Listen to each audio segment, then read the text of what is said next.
Uhum. E aí eu entro nessa questão. Tipo assim, o ateu é um troço louco, porque assim, você é forçado goela abaixo durante toda a sua vida. Quer dizer, algumas poucas famílias não. Algumas poucas famílias há uma exceção aí. Mas em 97% das famílias do Brasil, você é criado e você é forçado goela abaixo com religião. Então, você não tem muita escolha ou opção de acreditar ou não, no sentido assim, pelo menos de dizer e praticar. Cara, eu tenho certeza que todo mundo que vive nesse ambiente, se pudesse acreditar, preferia acreditar. Para não ter que passar por Não, para não certas ter essa dor de coisas. cabeça. Aí você fala, por que você simplesmente não acredita? Eu falo, mano, a mesma coisa que você tá me perguntando, por que você simplesmente não sai voando? Sabe? Porque não dá, ué, porque não é assim que a coisa funciona. Sabe? Não é tipo assim, você vai me enfiar na parede, me balançar e falar, acredita aí, seu puto. Você não tem como fazer uma coisa dessa. E aí, por Exato. isso que eu falo, não dá para você dizer que o ateísmo é uma coisa inata, da mesma coisa que uma cor de pele ou que uma Uhum. sexualidade, Uhum. mas ao mesmo tempo não dá para dizer que é uma escolha. Não. Não é a mesma Não é uma coisa que uma escolha. escolha. Não é tipo, vou usar a camisa verde ou vou usar a camisa preta, tá ligado? Não é. Não é esse tipo de Exatamente. coisa. Tem muito mais a ver com a incapacidade de crer no que lhe foi apresentado do que eventualmente numa convicção, porque a pessoa muitas vezes ela não é que ela está convencida que Deus não existe, ela só não consegue se convencer daquilo que estão apresentando para ela. Tipo Sim. assim, ó, a pessoa me fala desse mundo de maravilhas de Deus e eu não enxergo isso na minha vida. Eu não enxergo isso na realidade. Sim. Eu não consigo ser tocado por toda essa graça que as pessoas falam. Né? Então, sendo muito honesto, eu acho que isso daí é uma coisa, é um tipo de agressão que é muito pesado também. Sim. Né? Sim. E se a pessoa pudesse escolher, eu tenho certeza que ela escolheria acreditar. Eu acho que. Foi mal, deu uma joelhada aí na Né? mesa. Tanto a crença quanto a descrença não são processos psicológicos que estão sob controle da nossa vontade. É justamente o que você está falando aí. Não é. Faça o exercício aí, ó. Acredite agora que alienígenas estão nos abduzindo todas as noites. Que as pessoas realmente estão sendo raptadas, submetidas a Não, e as experimentos. pessoas incluem cada um de vocês. É que vocês não lembram. É, É que vocês não lembram. vocês Eles não apagam a memória de lembram. vocês. É. Exatamente. Não dá para começar a acreditar nisso, mesmo que haja toda uma doutrina ufológica dos raptos alienígenas, que só aqueles que creem serão salvos no fim dos tempos pelos extraterrestres da galáxia tal, que são superiores. Não adianta. Não é sobre isso a crença. É muito complicado. E boa parte do que está por trás da nossa crença e da nossa descrença nem tem a ver também com termos razões para acreditar ou para descrer. Eu escrevi um artigo recentemente para o Estadão sobre Uhum. isso. Aí eu fiz ali um aprofundamento, li algumas pesquisas a respeito do assunto e, cara, tem tantos fatores por trás da crença e da descrença que vão além da racionalidade. Porque aquilo que você falou, não é como se as pessoas fossem expostas às evidências de que Deus existe, a experimentos, a provas incontestáveis, e aí concluíssem: nossa, de fato Deus existe então. E a religião correta é o cristianismo ou é o hinduísmo. Não foi assim.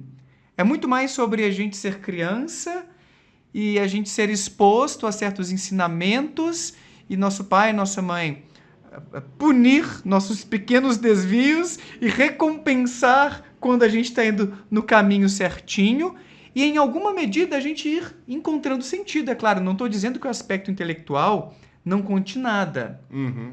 mas não é sobre algo tão racional assim no início. O Michael Shermer, no livro dele Por que as pessoas acreditam em coisas estranhas, e também no livro Cérebro e Crença, fala sobre isso. Primeiro a gente acredita, depois a gente racionaliza, depois a gente tenta encontrar uma base racional para aquela nossa crença. Então, muitas vezes a gente acredita porque socialmente é interessante, porque eu sou recompensado por aquilo, porque eu sou punido se eu me desvio daquele caminho. E aos pouquinhos eu vou encontrando alguma racionalidade, forçando um pouquinho a barra muitas vezes, dependendo do tipo de ideologia ou tipo de crença ao qual a gente é exposto. Eu vou dar um exemplo sobre isso, que é muito interessante, que é baseado em alguns estudos na psicologia. A gente precisa conseguir imaginar o que é um ser espiritual para conseguir acreditar nesse ser espiritual. Um ser espiritual, basicamente, é uma mente que existe sem a necessidade de um corpo físico. De matéria, biológico. É como se fosse uma consciência incorpórea invisível que perambula por aí. Essa é a base psicológica, em termos de conteúdo, da crença em Deus e em outros seres espirituais. Eu preciso conseguir imaginar o que é uma mente desincorporada, para usar a expressão do Barrett. E o que a gente encontra? E olha como isso faz sentido. Você compara pessoas autistas com pessoas não autistas, quem é autista tem mais dificuldade de imaginar eu já vi mentes isso. e acabam sendo menos religiosas, menos crentes em Deus. Mulheres são melhores do que homens para imaginar mentes alheias. Mulheres são mais feras. Homens tendem a ser menos crentes em Deus, menos religiosos. Então veja que existe um componente de compreensão, de inteligibilidade das ideias religiosas para a gente poder abraçar. A gente está falando de um aspecto mais intelectual aqui, saca? Num nível bem básico de entender a ideia. Então existe uma parte intelectual sobre isso. Obviamente tem pessoas bem inteligentes e analíticas que precisam de argumentos teológicos fodas e vão por esse caminho, mas tem uma base Mas é uma coisa de abstração, que você às vezes não tem essa abstração necessária. Cara, você sabe que eu percebi isso, porque assim, nós somos criados aqui no Brasil com bases abraâmicas, né? Então a gente tem uma base de cristianismo muito forte. O cristianismo, por sua vez, tem muito do judaísmo, então a gente tende a conseguir entender também um pouco as bases do judaísmo. E beleza. E a base abraâmica monoteísta, ela é um pouco monolítica em vários aspectos. Então, ainda que conceitos como a trindade seja uma coisa meio bizarrona, para a gente entender, a dar um pouco de trabalho, em linhas gerais, a maior parte das pessoas consegue meio que entender a sua maneira.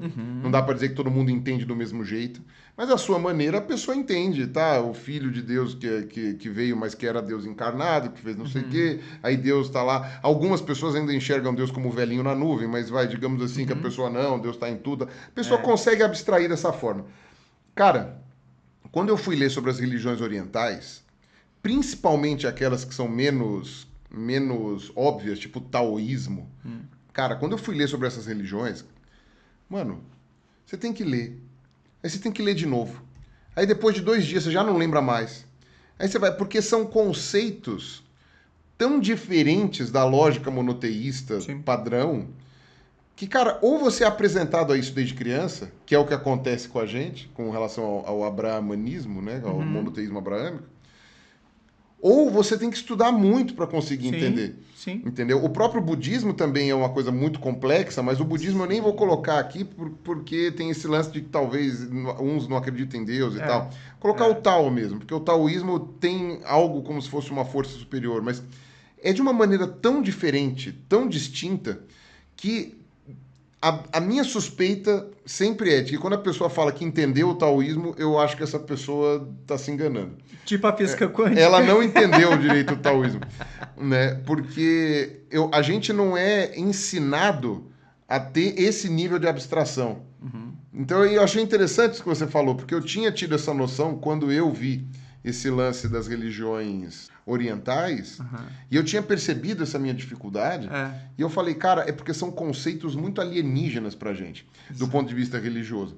Eu acho que talvez até povos indígenas aqui do Brasil, ou o pessoal do candomblé e da Umbanda, tenham um pouco menos de dificuldade de entender essas coisas, uma vez que eles não foram, em linhas gerais, criados dentro de uma lógica monoteísta abraâmica. Mas, para mim, era muito, muito difícil, né? Até hoje é muito difícil entender essas religiões mais filosóficas lá da Ásia, né? Do leste asiático. O Dennett, no livro Quebrando o Encanto, ele menciona isso, de forma geral, que para você acreditar em algo, primeiro você tem que compreender aquela ideia. Isso é muito básico e a gente não para, sei lá, refletir sobre o impacto disso ou como isso é um pré-requisito importantíssimo mesmo. Tem estudos, Pirula, mostrando que pessoas que compreendem menos o aquecimento global são aquelas que mais o rejeitam. Tem estudo também mostrando que as pessoas que menos compreendem a teoria da evolução das espécies são aquelas que mais a rejeitam. Então você vê esse dado sendo replicado independentemente de conteúdo. Então você vê isso também na própria religião. Tem ideias que são mais complexas, ou essa dificuldade básica que eu mencionei de compreender mentes alheias, que acaba refletindo em alguma medida, seja Se não é para a pessoa ser ateia necessariamente, para ela ser um pouco menos religiosa. Não é que os homens não sejam crentes de forma geral, Não, mas são inclusive- menos crentes do que as mulheres.